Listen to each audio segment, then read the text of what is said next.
I'm David Merrill, and I'd like to speak for a moment about the Federal Reserve Act written in 1913 and the remedy found therein, and how to apply it today. It's important to understand why remedy had to be written into the Federal Reserve Act. To look at that, we look at the description in the title. An act to provide for the establishment of Federal Reserve banks, to furnish an elastic currency, to afford means of rediscounting commercial paper, and so on. The important part for us to focus on in this short video is to furnish an elastic currency. To understand the authority behind remedy in the United States of America, we should look back to 1789, the Judiciary Act, and read, "Saving to suitors in all cases the right of a common law remedy where the common law is competent to give it." This saving to suitors clause of 1789 also allows for the exclusive original cognizance by Congress and by the United States government of all seizures on land. Therefore, Congress was required to write the remedy from elastic currency into Section 16 of the Federal Reserve Act. They shall be redeemed in gold on demand at the Treasury Department of the United States, or in gold or lawful money at any Federal Reserve Bank. However, reading Section 16 carefully, the remedy from central banking reveals that Federal Reserve notes are for reserve banks. If you have Federal Reserve notes in your wallet, in other words, you're considered a reserve bank. To restate remedy, one could quit being a reserve bank by redeeming lawful money with their Federal Reserve notes. Corporate powers are defined in the Federal Reserve Act. Upon filing of such certificate with the comptroller of the currency, as aforesaid, the said Federal Reserve Bank shall become a body corporate, and as such shall have power to have succession for a period of 20 years from its organization, unless it is sooner dissolved by an act of Congress, on and on. So do the math. From 1913 to 1933 was 20 years. All these reserve banks, people with Federal Reserve notes in their pockets, in their wallets, in their pillows, under their mattresses, whatever, in their bank accounts, they wanted to get their Federal Reserve notes redeemed in 1933 for gold or gold certificates like United States notes, lawful money, inelastic currency. Because the nature of Federal Reserve notes is elastic currency, the Federal Reserve banks had been producing far more notes than they had gold and gold certificates, redeemable in gold, to return. Franklin Delano Roosevelt, formerly governor of New York, quickly came to the bankers' rescue. He declared the bankers' holiday. To make sense of legal tender versus lawful money, one has to understand that the Constitution of the United States of America speaks about money in two distinct places. No state shall make anything but gold and silver coin a tender in payment of debts. And the other power is to Congress, to coin money, regulate the value thereof, and of foreign coin, and fix the standard of weights and measures. Considering these two clauses in the context intended by the Founding Fathers, the United States of America is not to have fiat currency, and it didn't have fiat currency between 1789 and 1861. That's when there was an extraordinary occasion, according to President Lincoln. Here's where I'm going to have to warn you that I'm skipping a lot of history about emergency in America. But on March 28, 1861, the emergency began, and it's still in place today. Parts of the emergency were ended in the late 70s, 1970s. But in the stipulations at the end of this act from Congress, we find that the Trading with the Enemy Act, Title 12, Sections 95A, and so forth, about the banker's holiday, remain in full force and effect, meaning that under this same emergency, a banker's holiday can be called at any time by the Secretary or the President. This is a critical point to remember if you're considering applying remedy today, because they've kept the ability to make a banker's holiday. They've kept the ability to keep a banker's holiday in case all you reserve bankers with Federal Reserve notes, private credit in your pockets, decide to redeem lawful money at the same time. That's a bank run. Bankers' holidays are for bank runs. If you're following this evidence that remedy is still in place, logically you should be wondering what happened after 1933. In 1934, the wording was changed to accommodate the gold seizure of FDR. Section 16 of the Federal Reserve Act of 1913 was codified into Title 12, Section 411, and it's been there ever since. It was changed in 1933 to read, "They, Federal Reserve notes, shall be redeemed in lawful money on demand at the Treasury Department of the United States," and so forth.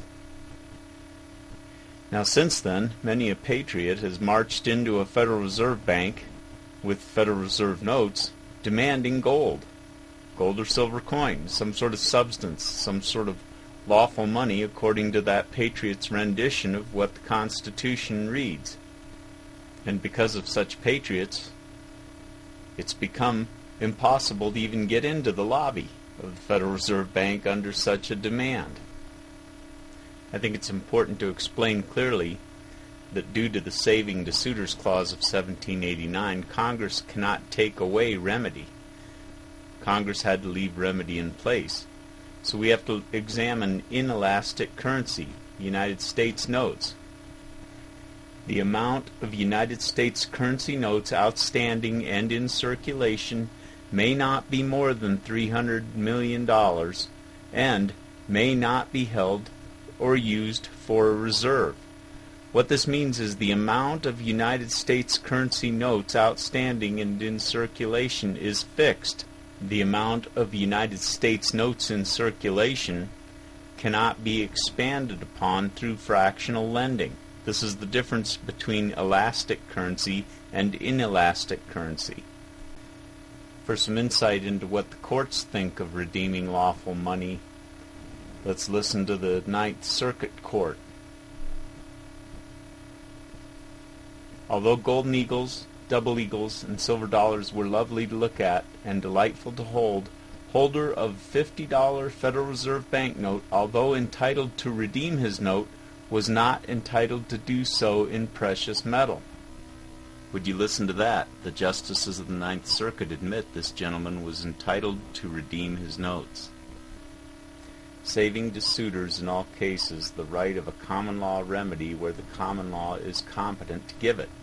It's wise for the justices of the Ninth Circuit not to stand between people and their remedy by law. Sadly, by the verbiage, we can deduce that this gentleman did not know about the emergency since 1861 and did not know about the gold seizure in 1933. At least he wasn't acknowledging it in law, whereas the Ninth Circuit justices do know about the history of America. For example, here's an informed opinion from the Attorney General of the state of Michigan. It is my opinion, therefore, that U.S. Constitution Article 1, Section 10 does not require the state of Michigan to pay its debts or receive payment for debts exclusively in either gold or silver coin. It is further my opinion that the state may not require the payment of private debts exclusively in either gold or silver coin, since Congress alone possesses and exercises this authority. Therefore, one should pay attention only to how Congress defines lawful money. In the exercise of that power, Congress has declared that Federal Reserve notes are legal tender and are redeemable in lawful money. In a similar case, United States notes shall be lawful money, and a legal tender in payment of all debts, public and private, within the United States, except for duties on imports and interest on the public debt. Attorneys in black robes are trained to give opinions that make it sound as though they have the authority to define lawful money. I just told you the definition by Congress, and it's from this case, this very case. Defendant argues that Federal Reserve notes in which he was paid were not lawful money within the meaning of Article 1, Section 8, United States Constitution. We have held to the contrary in United States v. Ware. We find no validity in the distinction which the defendant draws between lawful money and legal tender. You see, Gary Rickman endorsed his paychecks, and by doing so, he bonded his substance behind the fractional lending or the elastic currency, and therefore the elastic currency or legal tender is as good as lawful money. It's bonded. Now back to the citation. Money is a medium of exchange. Legal tender is money which the law requires a creditor to receive in payment of an obligation. The aggregate of the powers granted to Congress by the Constitution includes broad and comprehensive authority over revenue, finance, and currency. In the exercise of that power, Congress has declared that Federal Reserve notes are legal tender and are redeemable in lawful money. That's what Gary Rickman did. This explains the frustration of so many patriots going into the bank with Federal Reserve notes demanding lawful money for them. They walk in with the admission they've already endorsed private credit because they're walking in with admitted Federal Reserve notes. It's not lawful money. It's not United States notes in the form of lawful money. They're coming in with Federal Reserve notes, private credit demanding Federal Reserve notes, lawful money, but they've already accrued the tax liability. They've already endorsed private credit. Because the limitation of the exemption on the income tax for coinage is only $1,000, I'm only going to touch upon that lightly. Coins do not say that they are Federal Reserve tokens. They say that they're coins equivalent to US dollars too. This recent asset report from the Federal Reserve Board to Congress reveals the situation about gold since the late 1970s.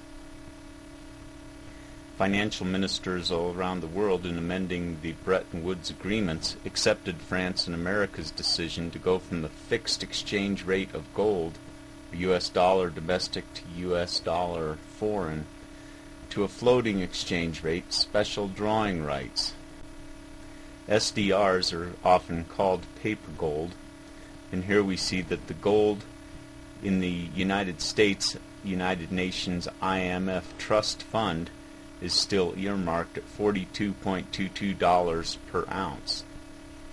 This should pique the interest of anybody who's bought and sold gold, because spot today is nearly $1,000 per ounce. Wouldn't that be nice to find one window where you could buy gold at $42 and sell it at another window at about $1,000? That would crash the windows.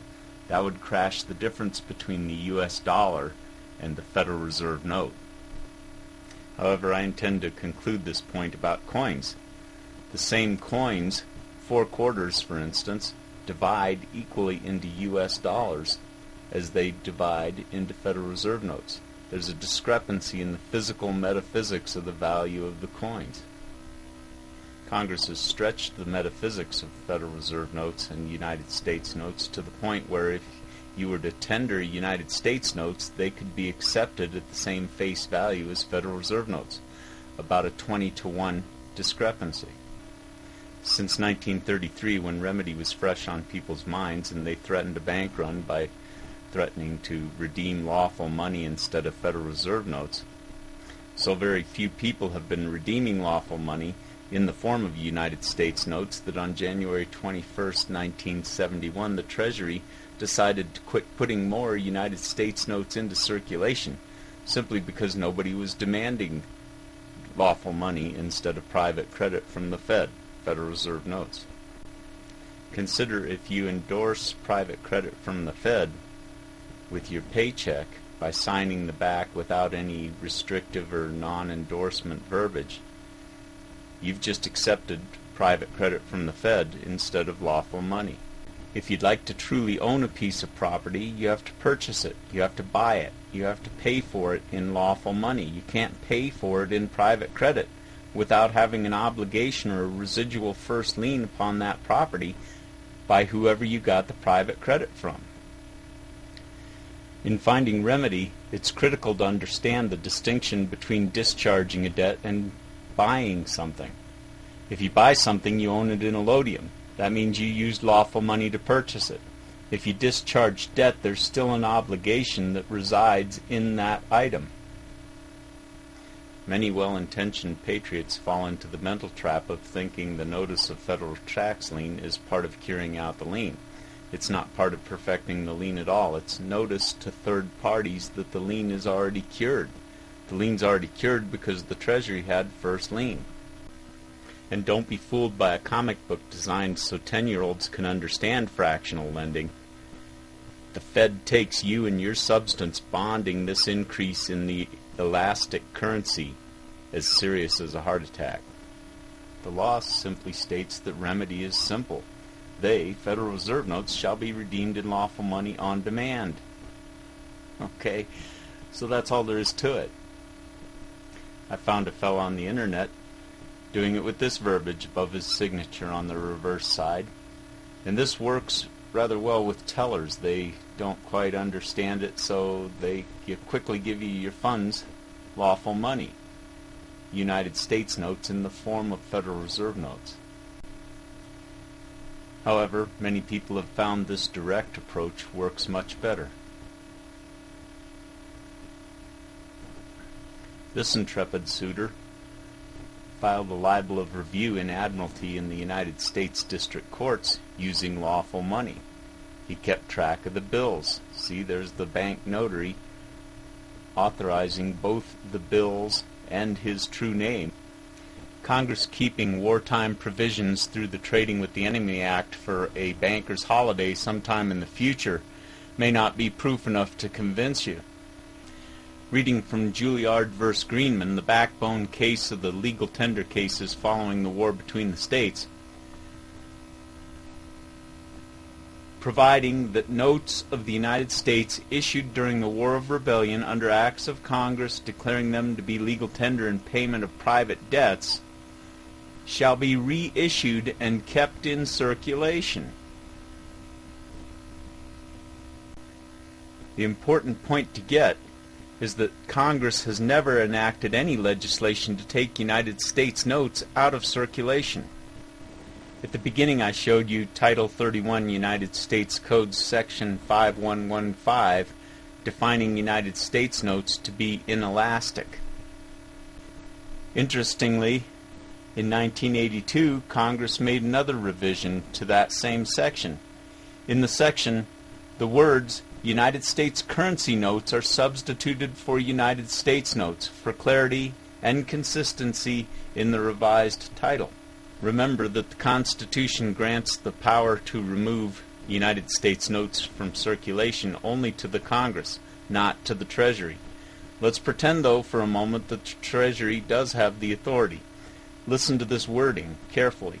United States notes serve no function that is not already adequately served by Federal Reserve notes. As a result, the Treasury Department stopped issuing United States notes, and none have been placed into circulation since January 21st, 1971. The Treasury has not removed United States notes from circulation.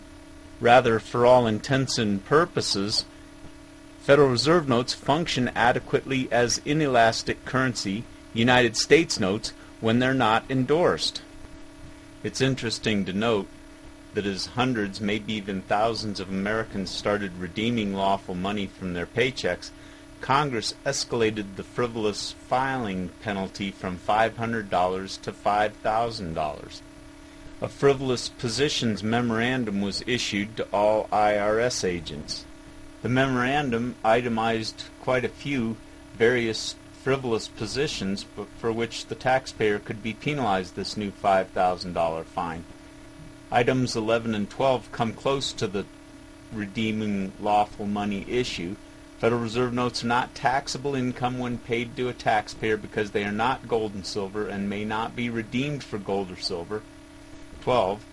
In a transaction using gold and silver coins, the value of the coins is excluded from income, or the amount realized in the transaction is the face value of the coins, on and on, but neither one of these are redeeming lawful money pursuant to Title 12, Section 411.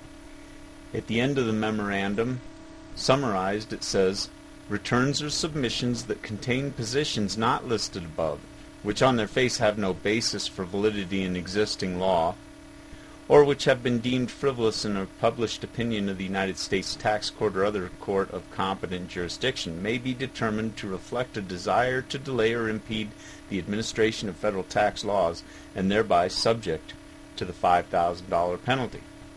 Well, as I've shown, Title 12, Section 411 is the existing law, and the Ninth Circuit Court opinion supports that Federal Reserve notes may be redeemed at any time in lawful money. In debating with a tax attorney in an internet chat room, the tax attorney pointed out to me that the employee agrees to handle Federal Reserve notes and private credit from the Fed when filling out the W-4 or the 1099 form. By providing that information, that's the agreement. Okay, I agree. Our hypothetical employee is a Federal Reserve Bank, handling private credit as intended by the 1913 Federal Reserve Act. That's what remedy is provided for. That's who the remedy is provided for. Now our hypothetical employee is on his way home from work, and he drops in at his boss's bank to cash his $500 paycheck. He still has the option to redeem lawful money and get out of private reserve banking. I produced a video along these lines about a year ago and was chatting on a website called Restore the Republic by Aaron Russo. Started before he died, of course. He's the producer of a movie called America, Freedom to Fascism. Today a member made a comment there that I thought was worth sharing. We must stop the Federal Reserve before our nation is completely destroyed. The U.S. Code states that all Federal Reserve notes can be redeemed at any Federal Reserve Bank for lawful money. This is a fact. I propose to all the members of RTR to start today. Talk to everyone they know and get a copy of this section of U.S. Code that details the redemption of Federal Reserve notes in lawful money. It goes on, and you can pause if you'd like to read this entire comment. My point being, in conclusion, it's not a legal determination that's up to the Treasury, the Treasurer, the Secretary of the Treasurer, the bank teller, or the bank notary. This is a decision to demand lawful money that's up to you by remedy. You're the one who makes the choice. A woman in a small Maine bank had the bank manager demand that she strike through the restricted endorsement, as it was called up there. She was a single mom. She had to. Her demand was clear and witnessed by the notary of the bank. The following week she hand-wrote a simpler demand for lawful money, and it worked fine. I heard that the next week she had trouble again. The banks are a little bit confused about how to do the accounting on this non-endorsement, this redemption of lawful money. The bank attorneys become very concerned when they realize that they cannot fractionally lend on the funds that have been withdrawn or deposited. In this case, one fellow had a rubber paycheck from his employer, didn't have funds to cover it, and he deposited it. Well, they had to return the instrument to this fellow, and when they did, they had torn the non-endorsement verbiage off the end of the check, hiding the fact that they had counterfeited money off of his funds because they fractionally lent upon it, without a bond. He had not assured them that his substance and everything he owned was on first lien by the Treasury as a bond behind the extra inelastic currency. An employee paid periodically, dropping by his boss's bank where he does not have an account, is the simplest scenario to understand redemption of lawful money. If you can understand that scenario and your right to demand lawful money in that it's nobody else's legal determination, Then you can add it to signature cards and withdrawal slips and so forth, a more complicated scenario. The posting member on the Restore the Republic site was speaking specifically about ordering up a certified copy of Title 12, Section 411 by calling 719-520-6200 and asking for reception number 207015932, filed February 5th, 2007. Like-minded suitors redeeming lawful money were meeting in Colorado Springs. I was at a meeting, and a fellow came from Denver. He'd been redeeming lawful money on his signature card with his bank. He'd altered the signature card for the authorizing signature to redeem lawful money on every transaction. They called him under false pretenses, saying his wife had trouble with her account, so he went into the bank and then found out that they were telling him, "We're closing down your accounts unless you change it back." So he changed it back because he needed the accounts. What we did is we got him a certified copy of this from the county clerk and recorder in Colorado Springs, and then he took it up to Denver, showed it to them, and they allowed him to redeem lawful money on his account by signature card again. They allowed him to change it back. This suitor is a state employee in California. He retroactively got refunds from the state for 2 years by simply declaring, in effect, if I'd known in good faith I could have been redeeming lawful money, I would have been doing so for these past 2 years. Now we have the possibility of refunds on withholdings. That is to say, if an employee is having withholdings sent to the IRS during the year, he could get a full refund by redeeming lawful money, simply by proving that he'd been redeeming lawful money all year long. Which is to say, if he showed that refund check to his boss might discontinue withholding because the IRS had been unlawfully using the interest on all those funds during that year before he got his refund. This is where it's wise to wonder, if America's shifted over to paper gold or special drawing rights, then isn't it patriotic to continue paying the income tax, continue subjecting yourself to be the chattel, bonding the money supply? The comment you're reading is found in the State Department Bulletin, late 1975, from Undersecretary of the Treasury Katz. And what he's talking about is a preamble to the secret Jamaica-Rambouillet Accord between France and America, piggybacked on the amendments of the Bretton Woods Agreement in 1976. This is when we went over to special drawing rights, a basket of currencies, a fictional basket of currencies between 5 exemplary nations. Originally between 23 nations, I believe, but it's long since been between 5 exemplary nations where the conditioning to endorse private credit as the only option is prevalent. The CIA offers accurate and current information about macroeconomics all around the world. This is probably no surprise to see China at the top, nearly $400 billion in the black.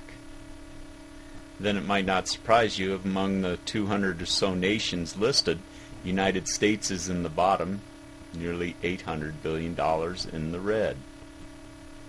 There's of course a lot of factors to consider about import and export, account deficits, etc. But remember that America started the SDRs back in 1975.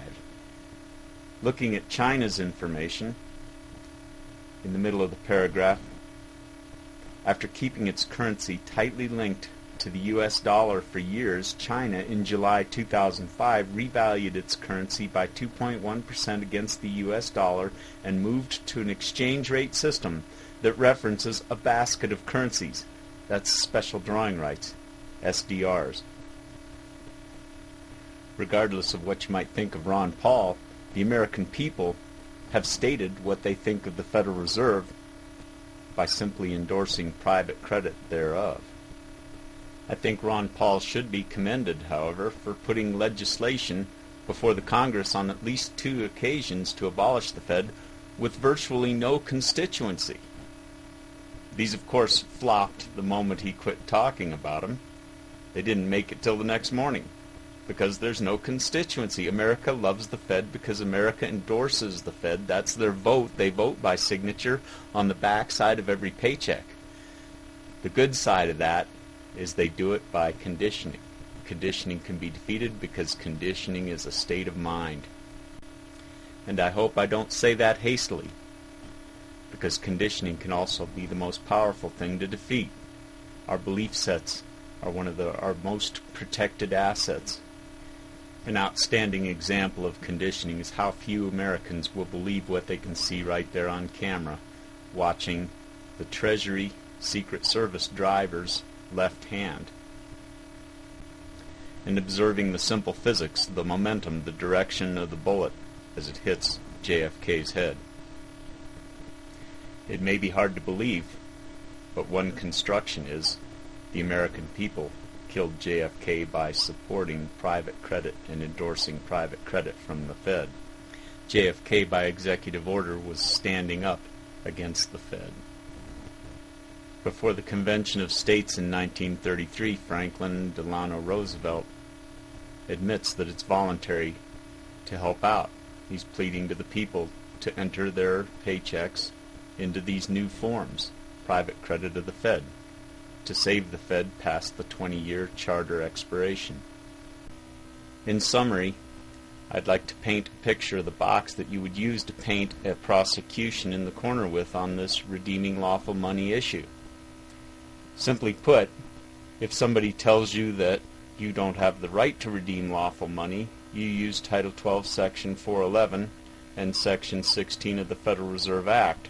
That's your remedy. That's the law that says so in its current law. If they tell you you're doing it incorrectly, then you simply say, well, then the burden on you is to show me how it's done correctly.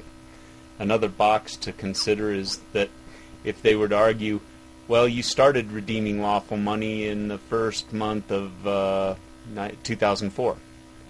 Well, then you'd simply say, okay, then you admit that I do have the right to redeem lawful money, and things changed when I started doing so.